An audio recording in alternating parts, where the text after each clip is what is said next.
Joining us now is a man who has all the information on what's real, what's not real. We appreciate him. And he's had to report some stuff that Michigan fans didn't like in the past, but he'll report against any school that has anything going wrong. That is why he is the authority, ladies and gentlemen, from College Game Day, both football and basketball. The authority for ESPN, Pete Thamel. Yay, Pete, we appreciate you joining us. Obviously, you and Wetzel, big part of the storylines yesterday. Yeah. Okay, you sent us over a timeline of what you knew, or what you know. Could you potentially walk us through where we stand right now? Because the internet was ablaze last night with so many different things that could be real, could not be real. What do we know, and where do we stand right now? Pete, thank you for joining us. Yeah, thanks for having me, Pat. This is what we know from a timeline perspective yesterday. Sometime midday, Sherrone Moore was dismissed from the University of Michigan with cause. One of the things that stood out to me about that, Pat, is they were very clear that this was because of an inappropriate relationship, and rarely in these cases is that as explicitly stated as Michigan said it. So they clearly relayed that information to Sherrone. Not long after that, police in Pittsfield, Michigan, Pittsfield Township, responded to investigate what they called in a press release an alleged assault. Not long after that, Michigan had a team meeting where the team was told of Sherrone Moore's dismissal. This was obviously shocking to the team and staff. They did not know this was coming. Michigan announced things. I think it was 4:43 p.m. was the official time of Michigan announcing this. And then around 7:15 last night, the city of Saline, Michigan, announced that Moore had been detained, and they were working in partnership with Pittsfield Township. And then it emerged through court documents last night that Sherrone Moore had been booked in Washtenaw County Jail.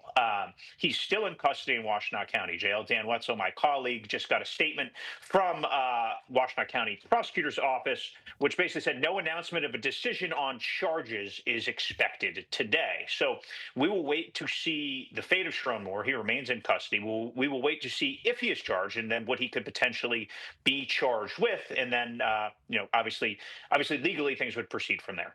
Okay, so thank you for the timeline. Thank you for the information. Do we have any more information on the situation that arose from him getting put into protective custody or into jail? Because that was kind of I don't want to say misworded, but it was like kind of a little bit of a guise on what was actually happening. Is he arrested? Is he taken in for his own protection? Like, how do we know any of the information on that particular fact?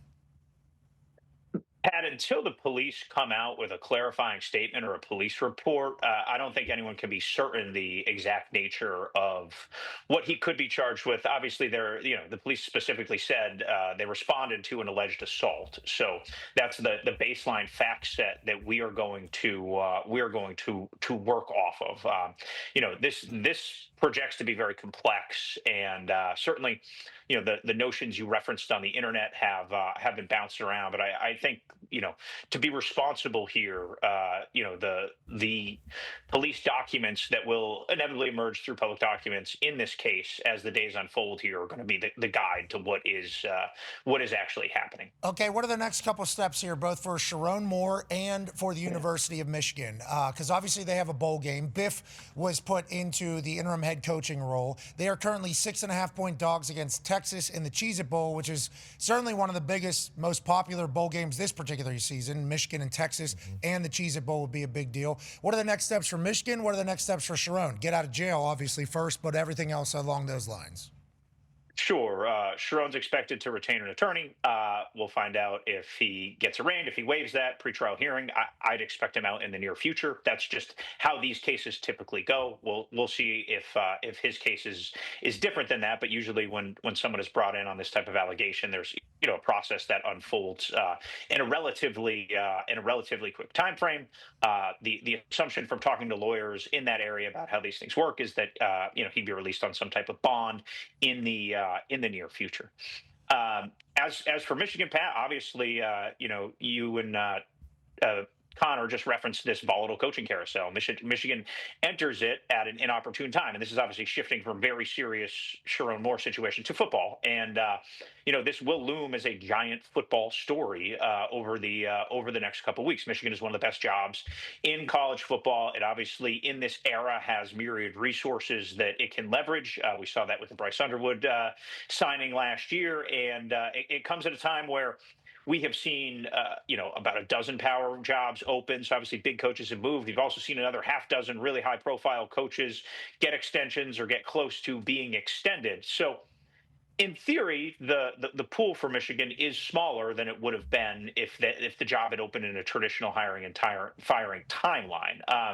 Now, I've been told this morning that that is not going to quell Michigan's ambitions, right?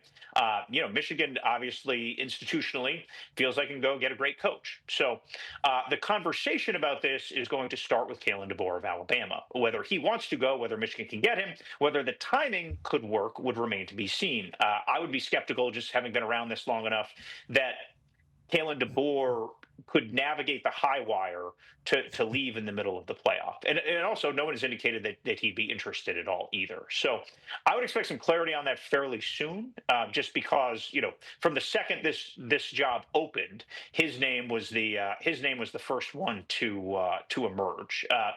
From there, I think you'd have to look at a trio of sitting head coaches who are all excellent: Jeff Brom at Louisville, Eli Drinkwitz at Missouri, and obviously Jed Fish, who's at Washington, who had been at Michigan in less controversial times under Harbaugh before things, the last 4 or 5 years, there was this spate of scandals that we've seen. Fish was not involved in any of those. He brings an extensive NFL background. When you look at the DNA of Michigan football, obviously, what happened when Rich Rodriguez went there. They tend to want to be NFL style, right? That experiment did not work with your former head coach there when they went more spread and tempo. Michigan kind of that reinforced the DNA of that program being sort of defiantly pro-style, NFL style. So I would think, I saw Jesse Minter up on that list. He's certainly, a guy who has been there, who had a lot of success as a coordinator, whose name will be mentioned. So, Pat, Michigan officials are in shock right now. It's hard to overstate just the human nature to this there. So I don't expect a decision, in 48 hours or anything like that.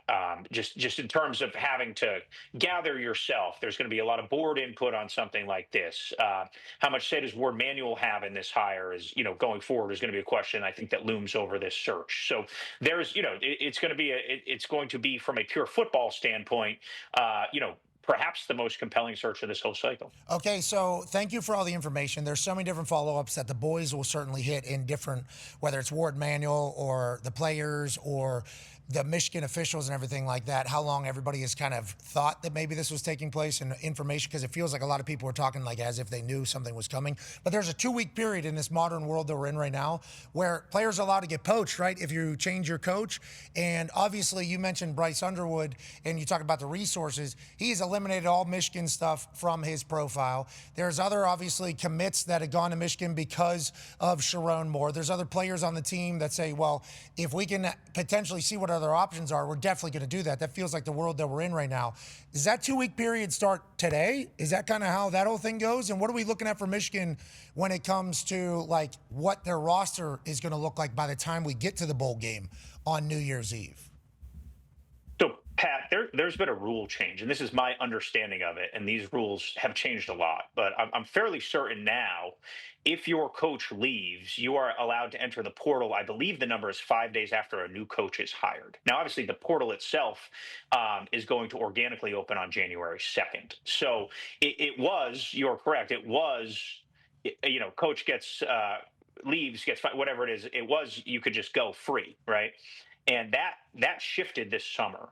That's my understanding off the top of my head here to how this unfolds. So it used to be coach leaves, it's free agency season, and as we're in this new era and things are changing, my recollection of the rule is that.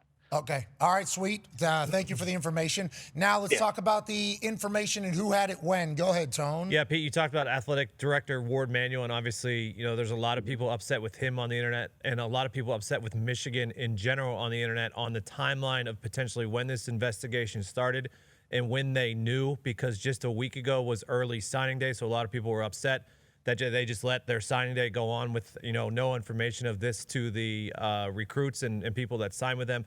Do we have any idea when this investigation started in relation to that, or just in general, when Michigan knew potentially?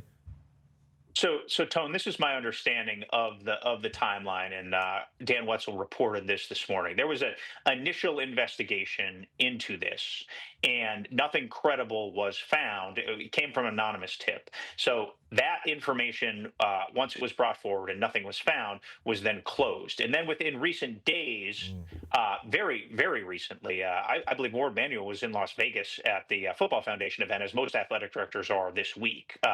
So that just shows, and they hired Kerry Combs as a special teams coach 3 days ago. So this wasn't an organization acting as if they knew something was imminent. They fired the special teams coach last week, brought in a veteran guy in Kerry Combs.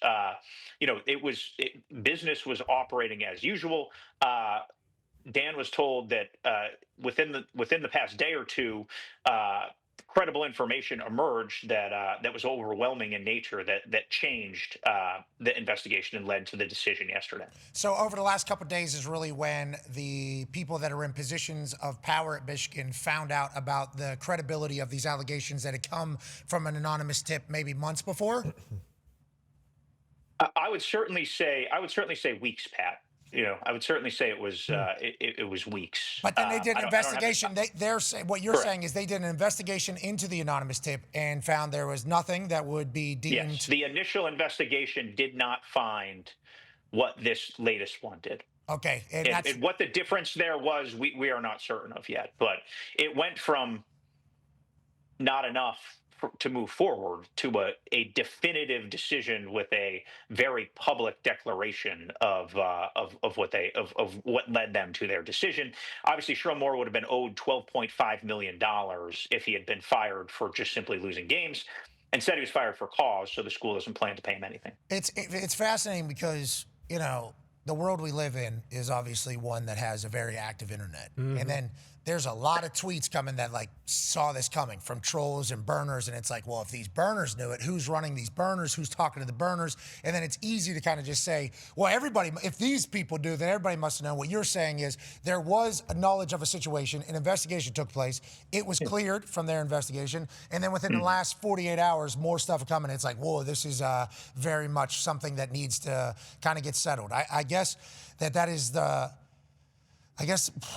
I guess if you're Michigan, that would be the best possible outcome, is that we did our investigation and we didn't find anything. We didn't just let this continue to happen under our watch, which was certainly what was being talked about. Once again, we're in the middle of the fire right now. We will only learn more as it continues to go. As it continues to go will be the coaching conversation. You alluded to it a little bit before. Connor has a follow-up. Yeah, Pete, looking at the coaching situation, Michigan is one of the top jobs in the country. It's hard to argue that in general. But do you expect any of the coaches who are now moving, whether it be Summerall or any of those other guys going up maybe a step to maybe get poached? Do you expect any of the names that were allegedly floating around Penn State to maybe then float to Michigan? Yeah, Matt Campbell, but him being more so one of the names that might get poached. And then, guys like Marcus Freeman, guys like, Braum, I believe was the guy. Lane, would he even be possible? Dan Lanning, would he be one that could get poached to Michigan? And then any of the NFL guys, are there any guys that you could see maybe? John Harbaugh has been talked about getting fired from the Ravens for the past 4 or 5 weeks. Would he be a guy that maybe says, my time in Baltimore has kind of come to the end. Maybe I go to Michigan now. Is everything on the table? Do they have Mike Tomlin? Is there a specific thing that they're looking for? What would you expect their cycle to look like over these next few weeks? And is it like the Penn State one where everybody is going to get an opportunity? Is that how you kind of view this end up going? Yeah, so I'll answer the first part of the question. I don't think anyone that just moved would be a viable candidate. That's just very, very hard to do.